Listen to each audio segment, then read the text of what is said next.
Moving on now to this incident where 22-year-old rapper Aditya Tiwari, also known as MC Code, has been missing for nearly a week. This after an old rap battle video of his went viral recently. In fact, this was about a 6-year-old video and that went viral, and as a result of that, he was subjected to a lot of social media abuse. In fact, death threats, he was hounded, he was bullied online.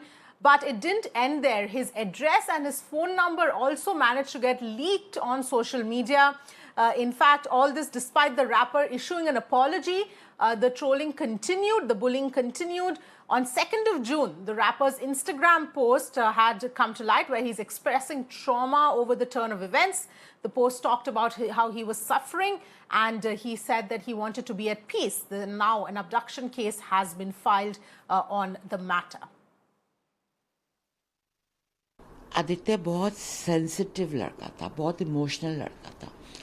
जैसे ही ये trolling start हुई, सबसे पहले उसने अपना apology post की, पर जब अपॉलॉजी के बाद भी नहीं रुका, then he got very upset. Then he saw only darkness. उसे समझ में ही नहीं आया कि वो क्या करे. And 8 to 9 brands endorsed him. उन सब ने अपने endorsement वापस ले लिए. उसको लगा, और at this moment actually में उसका करियर जो था वो बिल्कुल फिनिश था. उसका एड्रेस लीक कर दिया गया. लकली वो वहाँ था नहीं, डंडे लेके लोग वहाँ पहुँचे हैं, you know. So he saw complete darkness. उसको और कुछ नहीं दिखा. Alok is joining us for more details here. Alok, what can you tell us about, in fact, Aditya Tiwari at this point in time? What do we know? See, Avni, this is an unfortunate incident because the way the things are happening. In fact, it all started in 2017 when he participated in a show in which he made some comments that was the religious comments. At that point in time, nobody pointed this out. But a few days ago, somebody put out that video on the social media stating that he has hurted the sentiments, religious sentiments of a section of people. Then his trolling started, and somebody also put out a message and in fact made a reward money on him for slapping him. So he was completely in distress, and during this distress time, he in fact himself put out a social media post which his mother claims that it was a suicide note. And in fact, on 2nd of June, he put out this Instagram post in which he has said that he is in trauma and he is under depression and he is going to River Yamuna. So then the family members approached the local police station. Subsequently, police has registered a case of abduction, and now the police is recording the statement of his close friends, relatives, as well as his mother, so that they could get the lead. But what the suspicion is might be because he has put out this suicide note, what his mother says, and his mother also suspect that he has committed suicide. So that's why police is also taking help of divers at the river Yamuna. As of now, he is completely untraceable, but we hope that he must be fine. And as of now, police has registered a case of abduction and his further investigation is on.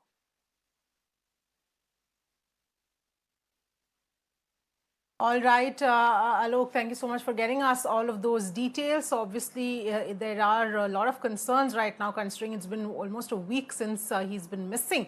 Let me, in fact, go across to Shraddha Sidhwani, who's a psychologist, joining us at this point in time. Thank you so much for joining us.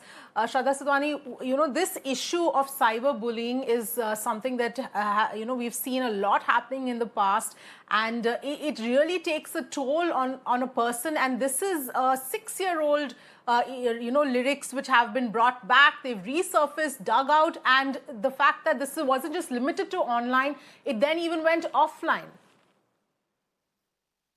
I think it's very important for us to address this issue, especially in the lockdown, because we are seeing many cases of this, and this also leads to aggression as well as depression. So I want to just start off by saying that, you know, social media basically is a platform where we can express our voice, our opinions. Now, as a society, I feel through the social media platform, I think we have become extremely judgmental. So while people are expressing their opinions, there are millions of others who are their followers who are negatively or positively evaluating the person. Now, the brain may not, neurologically, evolutionary wise, is not equipped for handling such amounts of huge quantum of negative evaluation of the self. And this can sort of spiral down into a deep depression or a post-traumatic illness. So in this case also, something which is of the past, as you know, the internet information cannot be deleted, and something of the past has stirred up such huge amounts of trauma to this person, which could have led to a depression, a lot of self-doubt. So I think it is very important for us to realize that, social media is a platform where we are expressing our views. We do not necessarily need to become harsh, judgmental, because this can therefore have an impact on the person whose account we are subscribing to.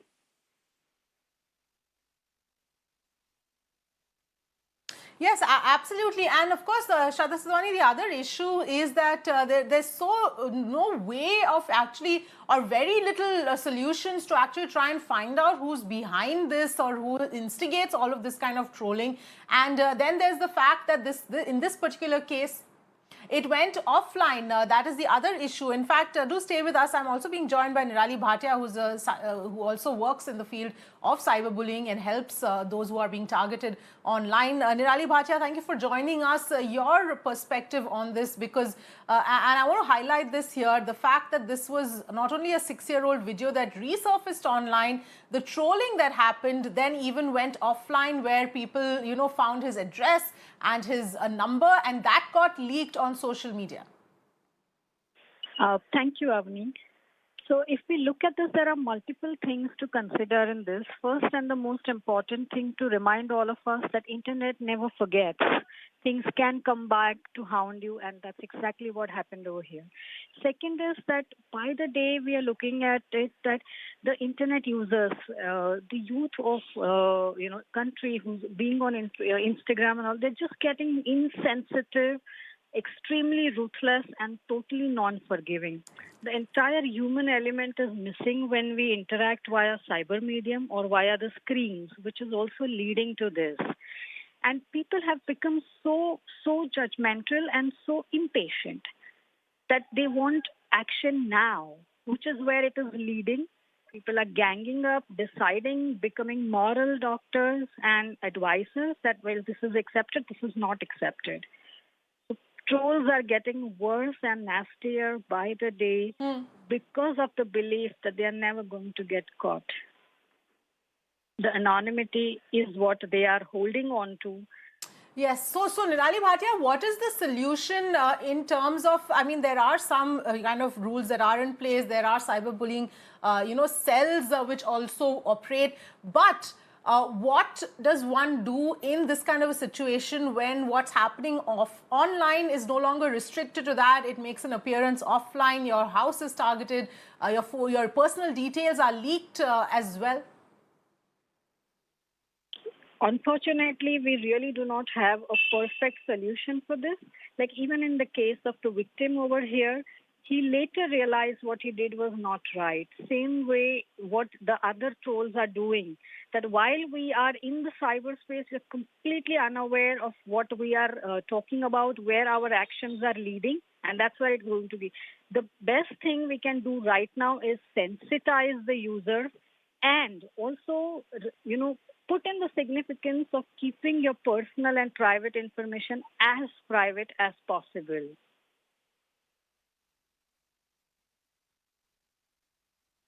All right, Nirali Bhatia and Shraddha Sidhwani, thank you so much for joining us with your perspective.